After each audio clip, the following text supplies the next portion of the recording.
GeM தொலைக்காட்சி நேயர்களுக்கு வணக்கம். கர்த்தருடைய நாமத்திற்கு மகிமை உண்டாவதாக. எழும்பி பிரகாசி.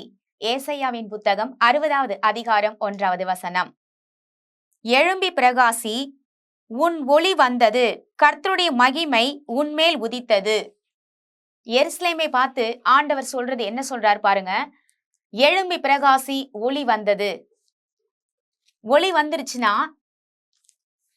இந்த அதிகாரம் முழுதுமாக வாசிச்சு பார்த்தா தெரியும் பாருங்க. ஒளி வந்த உடனே ராஜாக்கள் உன்னிடத்துல வருவார்கள், உன்னுடைய இருதயம் பூரிக்கும்.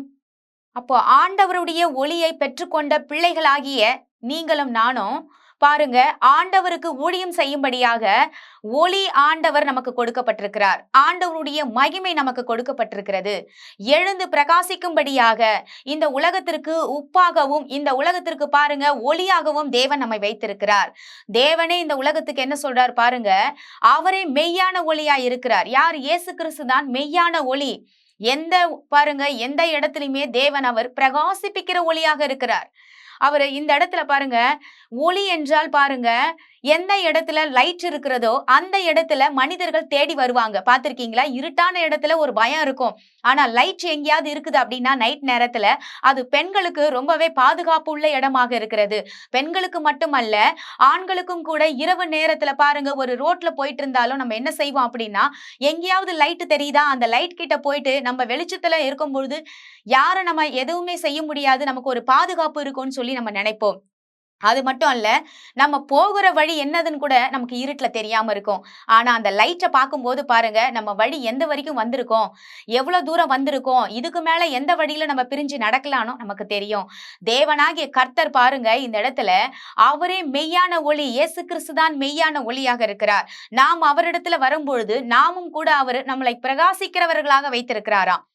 பிரகாசிக்கிறவர்களாக வைத்திருக்கும் போது நம்மிடத்துல அவர் தேவன் பாருங்க ராஜாக்களை வர வைக்கிறார். இதுவரைக்கும் என்ன தேடிய சொந்தக்காரங்க கூட வந்து பார்த்தது கிடையாது. பெரிய பெரிய ராஜாக்கள் எல்லாம் தேடி வருவாங்களான்னு நீங்க கேக்குறீங்களா? தேவன் இனி அற்புதங்களை உங்க வாழ்க்கையில செய்ய போகிறார். ராஜாக்கள் உங்கள் வீட்டை தேடி வருவார்கள். பெரிய பெரிய ஆட்களாக இருந்தாலும் தேவ பிள்ளைகளிடத்துல தேவனுடைய மகிமை, தேவனுடைய பிரகாசம் அங்க இருக்கிறது. அப்படிப்பட்ட ஆசீர்வாதத்தை தேவன் உங்கள் மத்தியில் வைத்திருக்கிறார். அப்போ இதுவரைக்குமே உங்களை தேடி யாருமே வரல, இதுவரைக்குமே என்னை யாருமே மதிக்கல அப்படின்னு நீங்க ஒருவேளை கவலைப்பட்டுக்கிட்டு இருந்தீங்கன்னா, ஆண்டவர் உங்களை பார்த்து உரைக்கிறது என்ன சொல்றார் பாருங்க. எழுந்து பிரகாசி. நீ முடங்கி கிடக்க கூடாது. எழுந்து பிரகாசம் உள்ள ஒரு வாழ்க்கைக்குள்ள நீ போகணும்.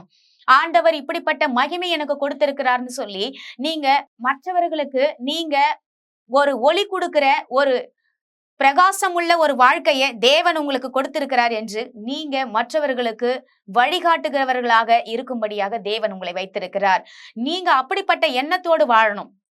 நீங்க என்ன நினைச்சுக்கிட்டு இருக்கீங்கன்னா, வாழ்க்கையில நான் என் வாழ்க்கையே இருண்டு போய் கிடக்கிறது, இந்த வாழ்க்கை மாறுமா, என் வாழ்க்கை மட்டும் மாறினா போதும் நினைக்கிறீங்க. ஆனா உங்களை கொண்டு தேவன் பல பேருடைய வாழ்க்கையை மாற்ற அவர் ஆயத்தம் வைத்திருக்கிறார். அவர் ஆயத்தப்படுத்தி கொண்டு இருக்கிறார். உங்க வாழ்க்கையை இது வரைக்கும் பிரச்சனையை மட்டும்தான் சந்திச்சிருக்கேன் அப்படின்னு நினைச்சீங்கன்னா, உங்க வாழ்க்கைய அவர் பாருங்க, அவர் யுத்தத்துக்கு பழகுவிக்கிற தேவனாம். அப்போ உங்க வாழ்க்கையை மத்தவங்களுக்கு பிரயோஜனமா மாத்துவதற்காக தான் இந்த பிரச்சனையை நீங்க கடந்து செல்றீங்க. ஆனா ஒரு முடிவுல நீங்க என்ன செய்ய போகிறீங்க அப்படின்னா, மற்றவர்களுக்கு வெளிச்சம் கொடுக்கிறவராக, மற்றவர்களுக்கு பிரகாசிக்கிற ஒளியாக தேவன் உங்களை வைப்பார். அவர் பாருங்க அழகுபடுத்தி பாக்குற தேவன்க அவரு. எதற்காக அவர் நம்மை அழகுபடுத்தி பாக்குறாரு அப்படின்னா, உங்க பிள்ளைங்களை நீங்க என்ன செய்வீங்க அப்படின்னா, நல்லா ட்ரெஸ் பண்ணி அந்த குழந்தைங்களை ரசிப்போம் இல்லையா? அவங்க நல்ல ஒரு இடத்துல ஸ்போர்ட்ஸ்ல கலந்துக்க வச்சு அவங்க ஜெயிக்கிறத பார்த்து கைத்தட்டி சந்தோஷப்படுவோம்.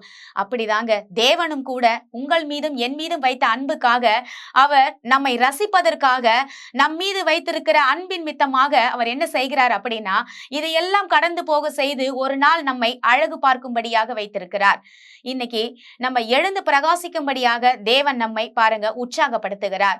ஆண்டவரே, நாங்கள் உம்மண்டையில் வருகிற சுவாமி, இந்த நாட்கள்ல உம்முடைய நாமத்தினால் நாங்கள் வேண்டிக் கொள்ளுகிறோம். எழுந்து பிரகாசி ஆண்டவரே, உம்முடைய ஒளி எங்கள் மீது வைந்தது என்று நாங்கள் பார்க்கிறோம். உம்முடைய மகிமையின் ஒளியை நீர் ஆண்டவரே எங்கள் மீது பிரகாசிக்க பண்ணிருக்கிறீர். பழைய ஏற்பாட்டுல வாசிக்கும் பொழுது மோசேயின் இடத்துல உம்முடைய ஒளி பிரகாசிக்கும் பொழுது அவன் தன்னை முக்காடு போட்டு கொண்டு வந்தான் என்று பார்க்கிறோம். மோசேனுடைய முகத்தை கூட பார்க்க முடியல. ஏன்னா கடவுள் முகத்தை பார்த்து விட்டு மோசே கீழே மலையிலிருந்து இறங்கி வந்த போது அவனுடைய முகத்தை பார்க்க முடியாமல் ஜனங்கள் அவர்கள் ஆண்டவரே பயந்தார்கள் என்று பார்க்கிறோம். அப்போ மோசே என்ன செய்கிறார் என்றால், அவர் ஒரு முக்காடை எடுத்து போட்டுக்கொண்டு ஜனங்கள் மீது வந்து முகத்தை மறைத்து கொண்டு பேசுகிறார். அப்படிப்பட்ட பிளஸ்ஸிங்கை, அப்படிப்பட்ட ஒளியை வைத்திருக்கிறேன். அந்த ஒளியை பார்க்கும் பொழுது ஜனங்களுக்கு ஒரு ஆசீர்வாதத்தையும் ஒரு தேவனுக்கு பயப்படுகிற பயத்தையும் நீர் வைத்திருக்கிறீர். இது வரைக்கும் ஆண்டவரே, எங்க வாழ்க்கையில ஒளியே இல்ல, இருள்னு யாரெல்லாம் நினைச்சுக்கிட்டு இருக்காங்களோ அப்படிப்பட்ட ஜனங்களுக்காக நாங்கள் ஜெபிக்கிறோம். ஒளி வந்தது, எழுந்து பிரகாசி என்று சொன்னீர். ஒளி வந்த அப்புறம் லைட் இருக்கிற இடத்துல வேலை செய்ய ஆரம்பிச்சிருவோம். இருட்டான இடத்துல தான் எங்களுக்கு வேலை புரியாது. ஆனா ஒளி வந்த அப்புறம் பாத்தீங்கன்னா, லைட் போட்ட அப்புறம் வீட்டுல எல்லா வேலையும் நாங்க கடகடன்னு முடிக்கிற மாதிரி ஆண்டவருடைய திட்டத்தை முடிக்க இந்த உலகத்துல எங்களை வச்சிருக்கீங்க. உம்முடைய ஒளி எங்க கிட்ட வந்த அப்புறமா நாங்க எழுந்து ஆண்டவரே உம்முடைய வேலையை நாங்கள் சீக்கிரமாய் செய்ய எங்களை நீங்க உற்சாகப்படுத்தினதுக்காக நாங்க நன்றி சொல்லி ஜெபிக்கிறோம். எங்களை நீர் ஆண்டவரே ஒவ்வொரு வேலையும் எங்களை கையை பிடிச்சு நீங்க நடத்தி எங்களை ஆண்டவரே உம்முடைய திட்டத்தை நிறைவேற்ற எங்களை பயன்படுத்துங்க சுவாமி. இயேசு கிறிஸ்துவின் நாமத்தினால் நாங்கள் ஜெபிக்கிறோம் ஜீவனுள்ள நல்ல தகப்பனே, ஆமேன். கர்த்தர் நம் அனைவரையும் ஆசீர்வதிப்பாராக. God bless you.